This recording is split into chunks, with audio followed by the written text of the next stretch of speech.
The room is relationships. The room is you and me and everyone in America. What are you talking about? The room is different cookie cutter from Hollywood. Yeah, man, you never know.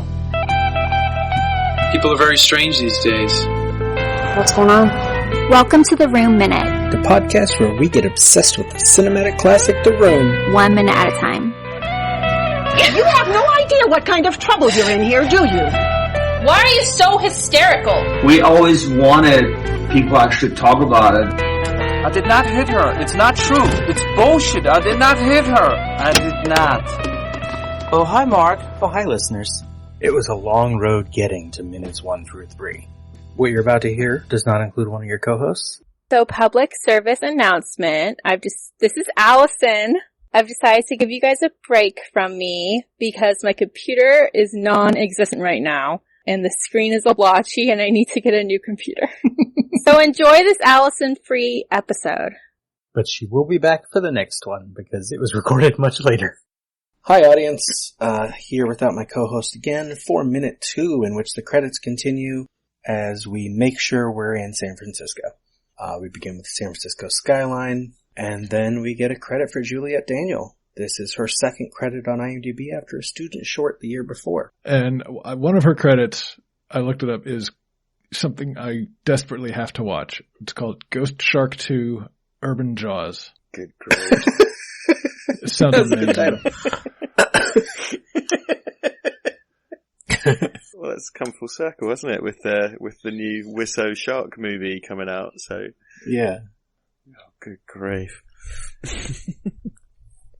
Now, what do you think of Juliette Danielle? As a performer in this? She's not the worst part of the movie. Yeah, I mean, she seems better than her part. I think this movie does not do her any favors. Like, they frame her badly, they costume her badly, she's the villain. But she seems like she's a very nice person. Mm-hmm. Oh yeah. I have a kind of internal thing I call the Hayden Christensen effect, that, and if you watch him in certain things, like he's really good in Shattered Glass, for example. Yeah. But if you watch the Star Wars trilogy, that everyone kind of, mocks him for being wooden. He's not, he just hasn't received sufficient or talented enough direction. Right. I want to talk about Star Wars, but it's someone, who hasn't been given a strong direction. And I think Juliette Danielle, under a stronger director, perhaps would put in a stronger performance, and as a rookie actor as well, having this kind of weird guy sort of jump on you straight away is probably quite disconcerting as a working condition. Yeah. I was going to give that exact same example about Hayden Christensen, and I think it's funny that those prequels have become the sort of quintessential good actors under a bad director archetype. Mm. Well, George Lucas, quite famously told them to emote less. Oh, really? Attack of the Clones, because he wanted to save all the big emotions for the third one. You couldn't have emotions leading up to it, which doesn't make any sense to me. Well, they certainly emoted less. And his concept of those characters is that they're supposed to be, they're supposed to be stoics, aren't they? And they suppress their emotions and stuff, and unfortunately, directing them to then do nothing is... But Anakin's not that. No. As you said, he's great in Shattered Glass. I mean, Natalie Portman. Yeah. If you want an in-between for Hayden Christensen, watch Life as a House, where he does a good performance as an annoying character. Okay. And so it's like this in-between his good performance in Shattered Glass and his annoying performance in Star Wars. Yeah, we covered his movie Jumper for one of my podcasts, and that's another in-between. He's passable as a lead. He's not fantastic, but he's way better than he was in Star Wars. Right. How is that? Sorry, this is derailing, but I've got a bit of a fascination with Jumper. I've never actually watched it. It's pretty good. Yeah. It's kind of fun. It's sort of like this great, wish fulfillment fantasy type of idea. If you could teleport yourself anywhere, what would you do? And it just shows him kind of just using it to make himself rich and, I'm just going to go to London for dinner or whatever. So just seeing him and some of the other characters, just what they do with the power is pretty neat. They explore that pretty well. It's a Doug Liman movie, right? Or Doug Liman? Yeah, I believe so. Interesting. In this country, jumper's another word for sweater. And I always found that weird. Oh, right. It's kind of like Jumper. It's about a man who's too cold. Who wears a lot of gives him a jumper to wear. and his sidekick Cardigan. And they meet someone who's allergic to wool, and that's right. An exciting incident. It's about anaphylaxis. Indeed.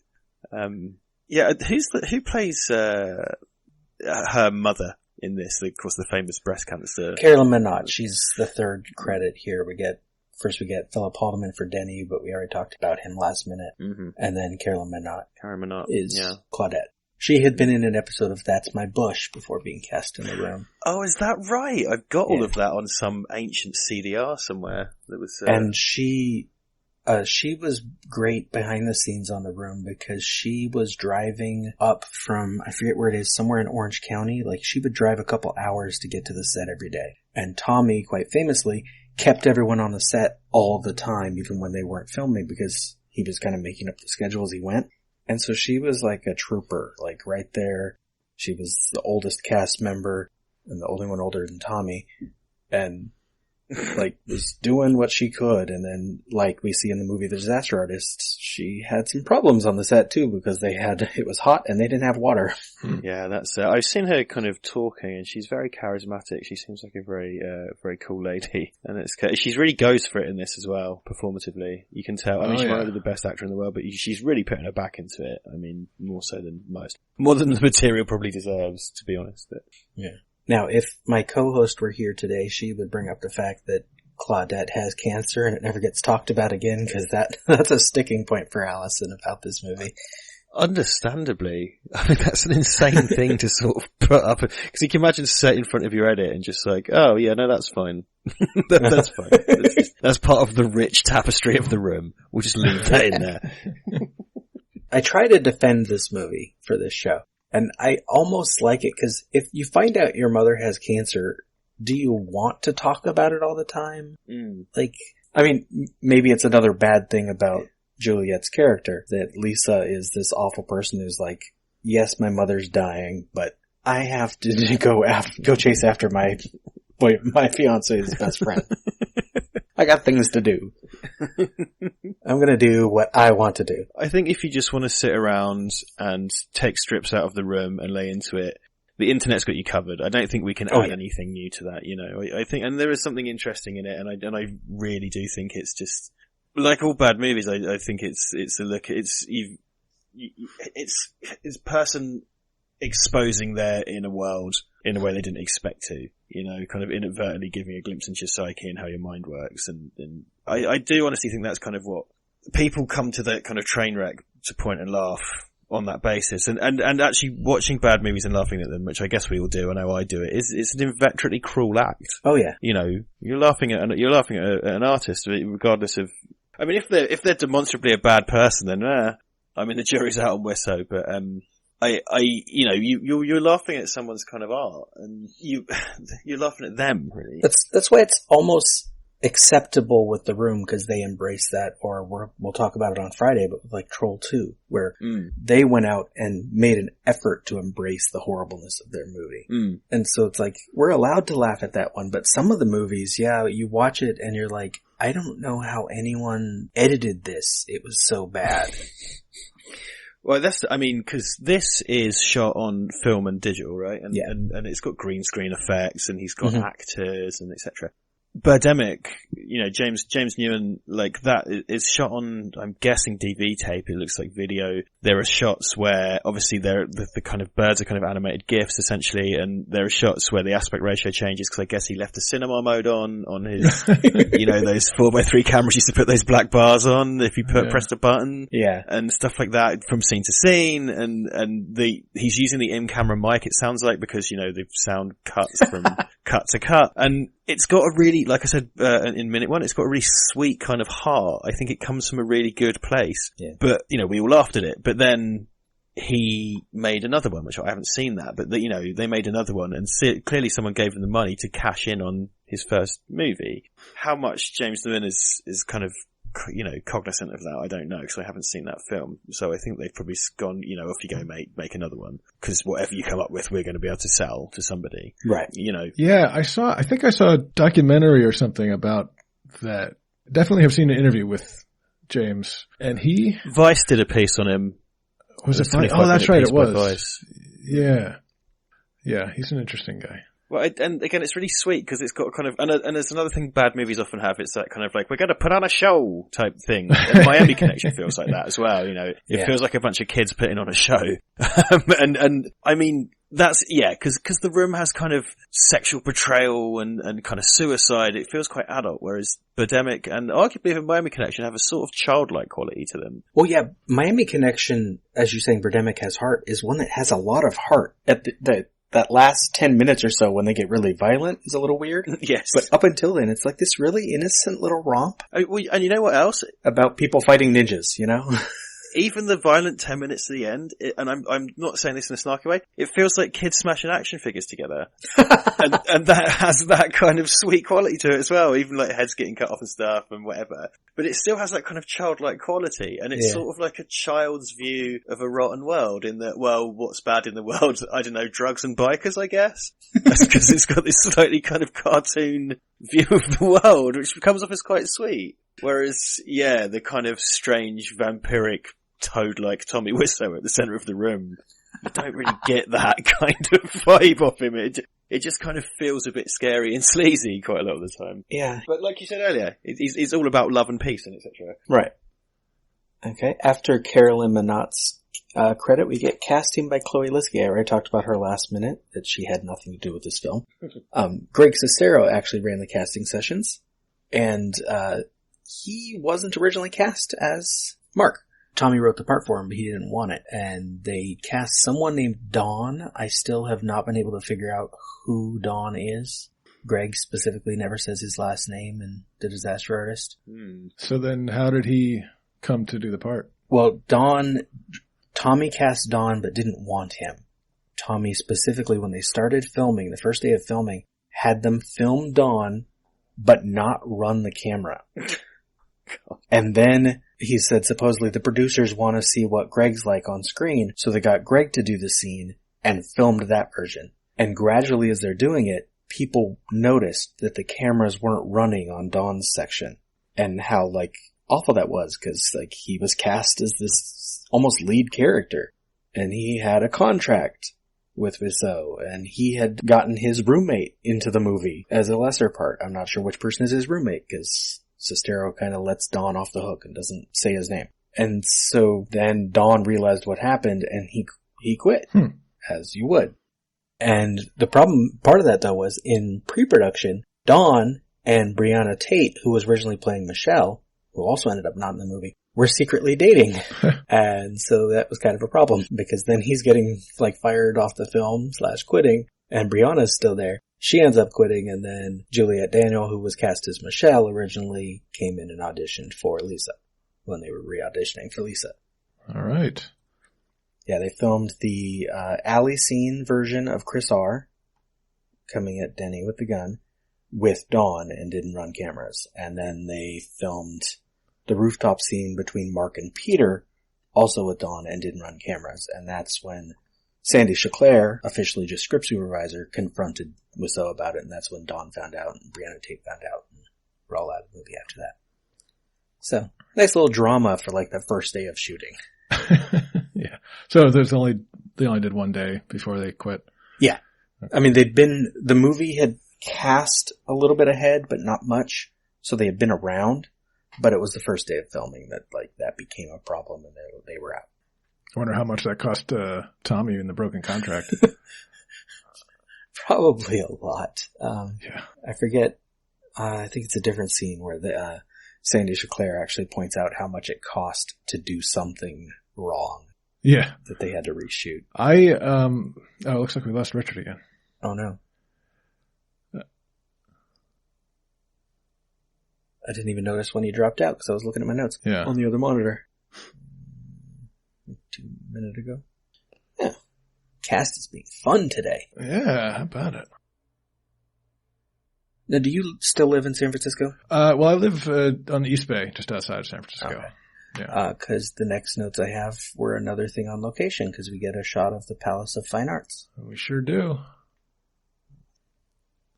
I never went near this building when I was in San Francisco. I don't know why. It's beautiful. Yeah. I've been shooting there a couple of times, and I went to a show there once, Have you ever seen the Trailer Park Boys? Yeah. So they did a live show there that my friend and I went to. That was pretty fun. I didn't give history information on the other sites, so I won't get into much on this. But it was built in 1915 for the Panama Pacific Exposition. But it was demolished and rebuilt in 64 and 65 because it was made out of materials that weren't that durable.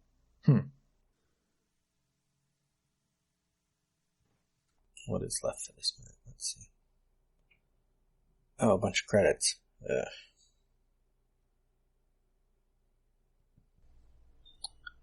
There's not much left for the minute. I had some information on costume designer, Safoa Bright, credited in the end credits as Safoa B. Asair. This is her 5th credit on IMDb. She was given a minuscule budget, according to the disaster artist. The entire wardrobe for the film was a single homeless shelter rack of clothing and a few laundry tubs.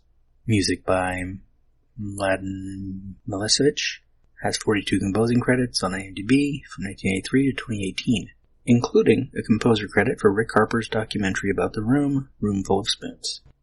Edited by Eric Yakult Chase, usually credited as just Eric Chase. He's got 41 credits as editor on IMDb. Get a shot of the San Francisco Hilton. Not that exciting. Production designer, Merce Designs. This is Mercedes Merce Younger. She has 8 credits at art department, 10 credits art director, 43 production designer from 2001 to 2018. We'll talk about her again later when we get to the infamous fake alley scene. Director of photography, Todd Barron. We also have uncredited directors of photography, Rafael Smadja and Graham Futerfuss. Rafael Smadja is the one who brought in Sandy Chauclair, who we will talk about a lot. According to Sandy in his book, yes, I directed The Room. Smadja had an account at Burns & Sawyer and owed them some bucks and perhaps a favor or two. So Smadja was brought in as part of the equipment package that Tommy bought. As long as Smadja kept Tommy happy for 30 days, Smodja's debt was considered paid. 30 days is how long Tommy could use the equipment and still return it. Once those 30 days were up, Smadja quit. Then we get the Painted Ladies. We'll actually talk about them again in a later minute. Executive producer credits for Drew Caffrey, Chloe Letsky, Tommy Wiseau. Drew Caffrey will also be credited as San Francisco casting, extra casting, script supervisor, and one of 5 assistants to Mr. Wiseau. Drew Caffrey had never worked in film and died in 1999. Quote, Thomas will later say cryptically and often that Drew Caffrey was central to his inimitable rise. When asked how, though, Thomas cavils, saying only that Caffrey was kind, smoked a pipe, wore a cowboy hat, and taught him many things about life. End quote. Then we get Cable Cars and Grace Cathedral. And finally, this minute ends with written by Tommy Wiseau. Because this episode ended early, we didn't get to notes from a midnight screening. Notes from a midnight screening. I'll keep it simple, since no one was here to react. Moving establishing shots of the city skyline tend to get the audience cheering, go, go, go, go. The audience boos when Juliette Danielle's credit comes up. They cheer Philip Haldeman's credit. They scream water when the boat goes under the Golden Gate Bridge. Carolyn Minnot's name gets a mixed bag of responses. Palace of Fine Arts shot gets some go, go, go. When you get director of photography Todd Barron, you get fuck you Todd Barron, or damn you Todd Barron, because as the credited DP, he gets the blame for all of the focus problems. We'll talk about this in a later minute, but the final note for midnight screening here. When you see the Painted Ladies, you sing lyrics from the Full House theme.